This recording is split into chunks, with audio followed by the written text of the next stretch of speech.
Today on Uncut with Lucia, we have Zoe Routh. Zoe is a leadership expert, outdoor adventurist, and published author. So, Zoe, welcome to Uncut with Lucia. Oh, thank you, Lucia. It's beautiful and fabulous to be here with you. It's my pleasure, Zoe. So, it's interesting because I wrote a children's book about a little crab named Zoe.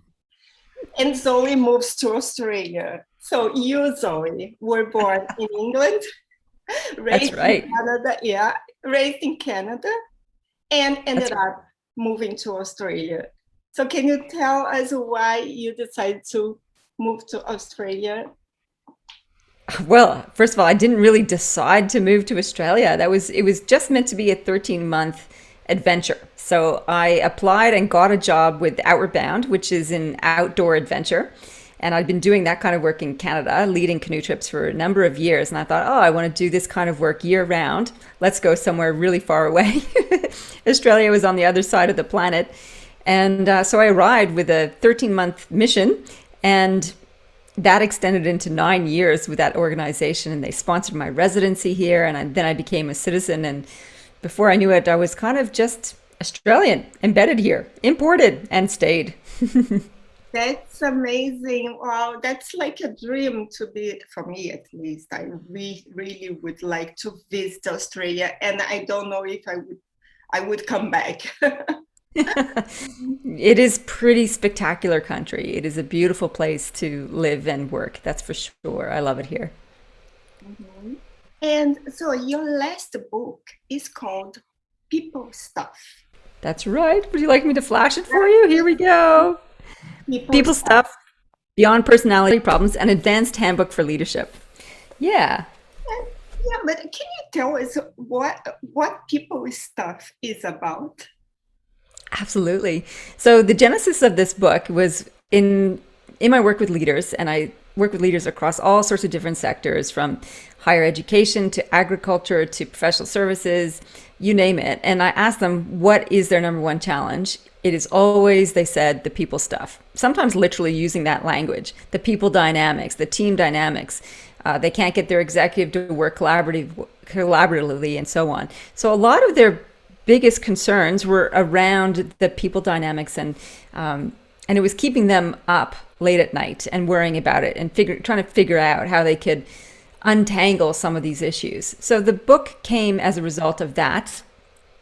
And the concept, or the main idea in this book, is that in order to deal effectively with these complex people issues, we need to actually dive beneath the surface of what looks like personality problems.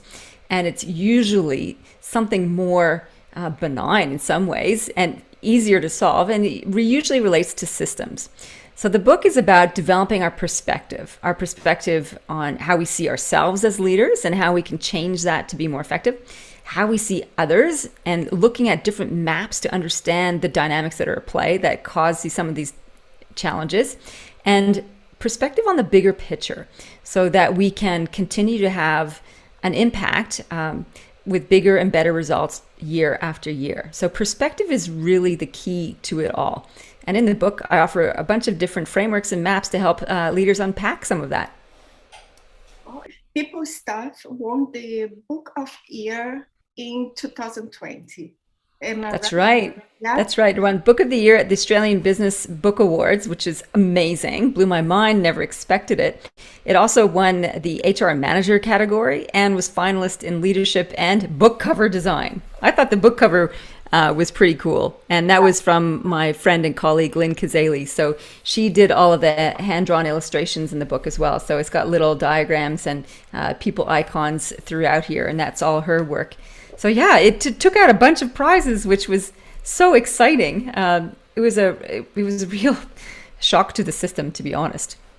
You were not expecting, like, No, no, I was not expecting anything. And that's why I always encourage people, like, just put your book into whatever award. You just don't know. Uh, and it's a way of backing your work as well. It's like, okay, I think a lot of authors, and well, I'll speak for myself. As an author, I was terrified to put my any of my books out into the world, because the little inner critic goes wild and it says, who's going to enjoy this book? Will this book be useful? What if people criticize it? And we hold ourselves back from putting out books into the world. And I decided that I'd, deal with my little inner critic that sits on my shoulder and say, okay, I hear you, and I'm still going to take action. And I think by committing to putting books into the public arena, we allow our ideas to be adopted and adapted and taken up by others. And that's why we write the books. We don't do it for personal accolades or anything. It's in service to other people. So the more people find out about our work, the more chances we have of being of service. Even if people criticize it, and even if people don't like it, we've done our very best to be of service. And so that's why I sort of dial down my inner critic and get past myself, and encourage others to do that too, is to put your work out into the world. You don't do anybody any favors by holding it back and keeping it hidden. Yes, I agree with it completely. What's the feedback you are getting from your readers? A lot of them are saying, it's so easy to read. It's really digestible. I use plain language. I use stories and case studies to explain things. I have diagrams in there. So it's an easy book to absorb, even though the concepts are quite advanced from a leadership development point of view. I worked really hard to make it easy for people to pick the concepts out of the book and apply them practically to their world. So I ran into a young leader. He's 23, and he said, I'm reading your book for the second time. So I've just moved into becoming a new manager, and I realize it's all about the people stuff. And he goes, yep, your book is helping me to understand the dynamics, why people get upset and how I can respond to that. So that's a younger reader. The more experienced leaders love this section on perspective, which is about untangling some of the complex issues. They love the diagrams that showcase that. So it's the practical aspect that people are enjoying, the readability of it as well, and they enjoy my storytelling approach. Reading books about leadership, it needs to be catchy, otherwise we lose interest. Yeah, there's plenty of really boring leadership books that are just blocks of text with big words, and it's like, you have to work at the book. And I didn't want my book to be work. I wanted to work for the reader. And so the challenge for me was how to make complex ideas accessible and usable for people. So hopefully I've managed to do that. And certainly some of the comments are coming back that I've done that, which is like, phew, I worked so hard to do that. I'm glad it's helping. In your opinion, what are some important qualities that make a good leader? Yeah, huge question. I think for me, the essence of it is being wise and compassionate. This is about having the best of the mind as well as the best of the heart. And I learned this from Cindy Wigglesworth, who's the author of SQ21, the 21 Skills of Spiritual Intelligence. And she talks about this, about being spiritually intelligent is being able to be wise and compassionate and maintain inner and outer peace regardless of what's happening around you. And I thought, whoa, that's a big, tall order. I'll start with wise and compassionate and work on the centered piece as well. So that's the chapter in the book on perspective is about how you do go about developing that. How do you actually develop wisdom? How do you actually develop compassion? And you need to balance it, balance between the two. So if you are wise, you make sensible decisions. If you're compassionate, you make sensitive decisions. And if you do one without the other, it's really unbalanced. So we can end up making wise decisions that are ruthless, and we can make compassionate decisions which are not viable. Let's put it that way. So yeah, we need a balance of both. That's probably the two primary qualities that frame everything else. Mm-hmm. Very good. And Zoe, you've written 4 books on this subject. What is the most common mistake or problem when it comes to leadership? The most common mistake, I think leaders often judge themselves too harshly. That's often a criticism. And yet that can also be of service to them, because if we don't judge ourselves too harshly, we run the risk of being full of pride and hubris and blind to our own mistakes. So I think not backing yourself is one mistake, and being overly confident and blind to your biases is another one. So the essence to that, the cure for that, is practicing self-reflection. So when we interrogate our thinking and try and learn from our behavior and our interactions, then we are better equipped to avoid some of these key mistakes. A good leader delegates things to other people.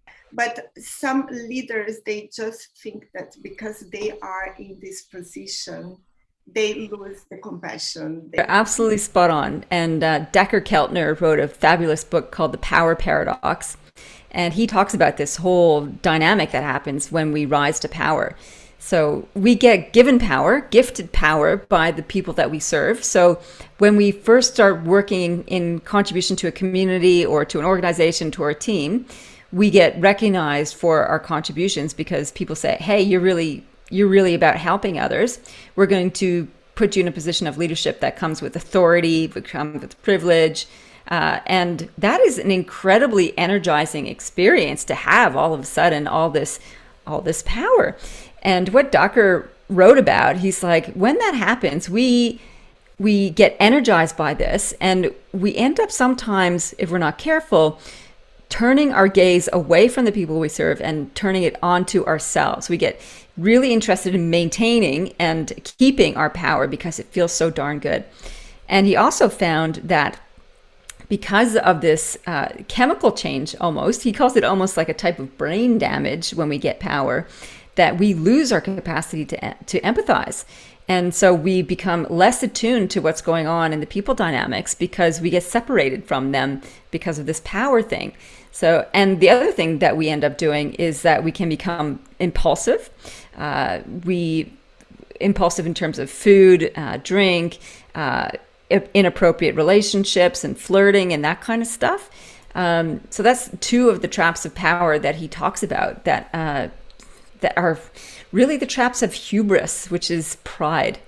And I love the story of Julius Caesar, or the emperors in Rome, in ancient Rome. And they're not really sure if this actually happened, but it's definitely a story that they tell about the emperors. When they were riding into Rome for a triumph, they put the generals in a special chariot, and they had a slave, because they had slaves back then, ride behind the general and whisper in his ear as they went along, "Remember, you are just a human." And it was to remind the general not to get too big for your britches, and so that you become blind to the dynamics around you and that you remain grounded and don't get caught up in all the hype, essentially. So I think that's one of the things that leaders need, is that the equivalent of a slave, or your not inner critic, but inner censor saying, "Remember, you're just human. Don't get caught up in all the hype. Remember to be of service. Remember to connect. Remember to look after people." And avoid some of those traps of power. Yes, exactly. And so your books are based on personal experience. So as a leader, can you share the biggest challenges that you experienced? Oh, sure. So one's deeply personal, other one's to do with the team. So the deeply personal one was when I got cancer in 2005. And that sort of put a pause on absolutely everything in my life and caused me to do a lot of self-examination and evaluation of how I was leading my life or not leading my life, and to make some really significant changes to what I thought was success, how I made decisions, what were my priorities. So that was a really significant event. I'm all good now, by the way. It's been 16 years. So I moved through that, but it was 6 months of treatment and then 3 years of probably getting back to full health. The team failure, so I qualified, was cancer a failure? Well, it felt like it at the time, and it was such a huge learning experience. So it was definitely a challenge. The team failure was, I felt, a real failure. And it was this particular team. I had a new team member in my training team at Outward Bound, and he had very different ideas about how we should run the department. And he thought his way was much better than what I was offering in terms of organizing our training programs. He thought this is how we should package it and deliver it and so on. And we had significant disagreements about it. And he was just driving this whole campaign to get his way. And it just wore me down. It wore me down. I didn't really know how to handle it because I hadn't had my authority challenged in that way. I hadn't had to deal with somebody who was argumentative. I had people making suggestions, of course, and we'd work through that. But to have someone say, this is the way, my way or not the way, I didn't know how to handle it. And we were at a team retreat. And he basically hijacked the meeting and I capitulated. And I'm like, okay, fine, we'll do that. And he took over and ran the rest of the meeting. And on the way back from this retreat, I remember sitting in the back of the van. We'd all gone up together, just miserable, just feeling like, who am I as a leader? How did I let this happen? How did I lose control of my own team? And why is it that I can't stand up to this guy? So I lost a lot of confidence in my leadership ability at that point, and I ended up resigning. I just really sort of collapsed inside, and I didn't want to lead people or have anything to do with teams anymore at that point. So I got a new role within the organization, which was just me. I didn't have any people reporting to me. And before that, like, I was handling staff and training. My immediate team was 15 people. Before that, I was doing HR, so I had 100 people accountable to me. And here I was like, no one, just me. I'll just be a solo contributor. So I really was bruised by that whole experience. It did lead to me interrogating, how is it that team dynamics can go crazy and fall apart like that? And what is it that I needed to think about and do as a leader that would have made a difference and made things turn out a little bit differently for me? So it was a learning experience in the end, but it was a crushing failure from a self-esteem point of view, as well as a team dynamic point of view, because the team were then leaderless and rudderless in some way because I'd been hijacked, and I felt humiliated, though I don't think they perceived it that way. So that was pretty raw experience for me. Wow. First of all, I'm happy that you are a cancer survivor. Thank you very much. So am I. I think it is a battle, and it's not, I don't consider it being a failure like the disease. I believe that some people say we cause our disease, but I don't believe in that thing. Thank you for saying that, because at the time I bought into that whole you create your own reality. And so to add into the mix of being sick with cancer was blaming myself for it. And that's one of the things that I worked my way through during that healing journey, going, you know what, people get sick and they don't necessarily give that to themselves. It's just something that happened, and it doesn't serve to add guilt into the mix, as well as having to deal with the disease. So thank you for adding that. I appreciate that. For sure. What changed for you after having this challenge with this employee? Apart from like not wanting to lead teams anymore, that was the first change. That was the first change. That didn't last, though. I mean, I love working with teams. I love being a contributor. I love being a leader. So it took me a few years to get back in the saddle with that. In terms of how I go about leadership now is I look carefully to try and understand people's drivers, and I investigate or get curious about people's interactions. So if somebody is being argumentative, and it's one of the things I explore in this particular book, People Stuff, then I think, what is that? What are they being challenged by? And usually it's a loss of power and control. So for my employee, thinking back on it now, why was he so agitated? So part of it was he wanted control and autonomy. He wasn't losing it, but he wanted it. And he wanted recognition for status, for his expertise. He wanted to make his mark. So that's one of the reasons why he was pushing so hard on that.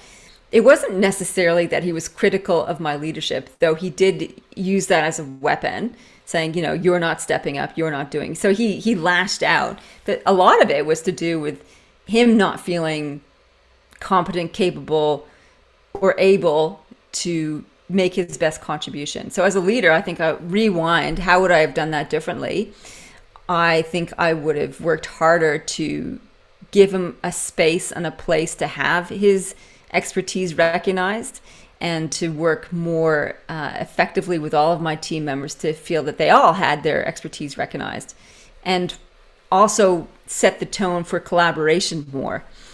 So yeah, I think that's sort of one of the big shifts I would have made. It's like investigating further, what are the patterns below the surface of these behaviors. That's the biggest shift probably, rather than going, ugh, he's just difficult to deal with. And a lot of people, it wasn't just me, felt that he was difficult to deal with. So I would have zoomed back from that a little bit and looked at, right, what's the underneath stuff that I can address? I'm not going to change his personality.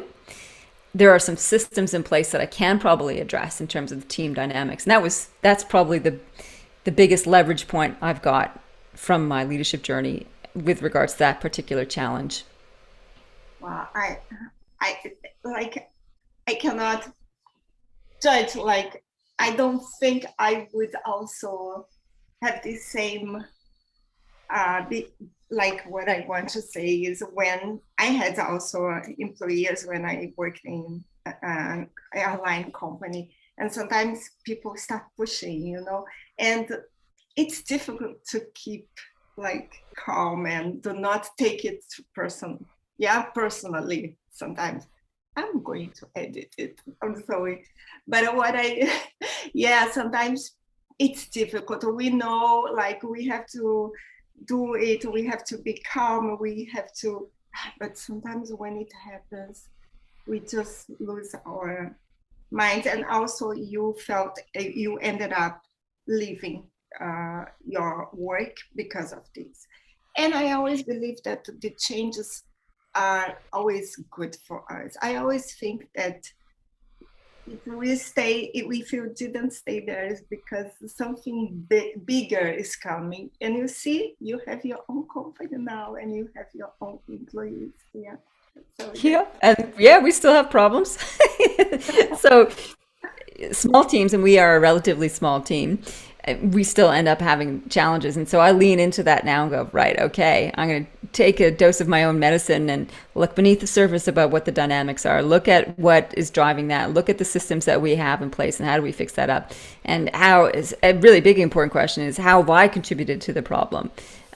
So taking some ownership for the collective mess is an important piece of that. And yeah, it's awkward to push through some of that stuff with people, and you kind of have to get comfortable with being uncomfortable as a leader.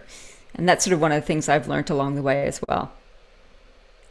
I know you were not stopping writing, like you will keep writing after people stop. So what are you planning for the next this year, or you have any plans to write more books? Or maybe I read that you were writing in nonfiction now. Yes, so I do have plans for more books. I have a nonfiction book and a fiction book in the works. I'm currently working on a novel, my very first novel.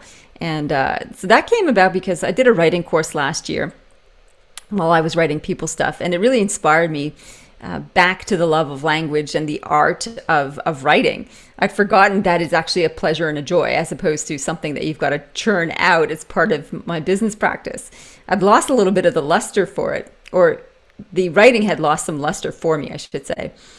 And the question that came out of that course was like, I wonder if fiction is an easier way to get across a leadership message. So I'd been reading some really powerful books, and I thought, wow, there's some really amazing messages in these books, told in a beautiful story with fabulous language.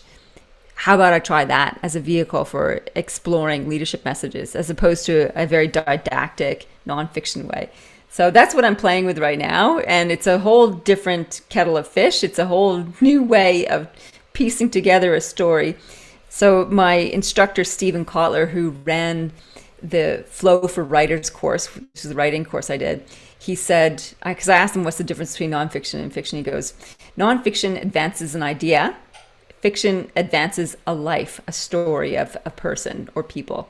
So I'm like, okay, that's good. That's good differentiation.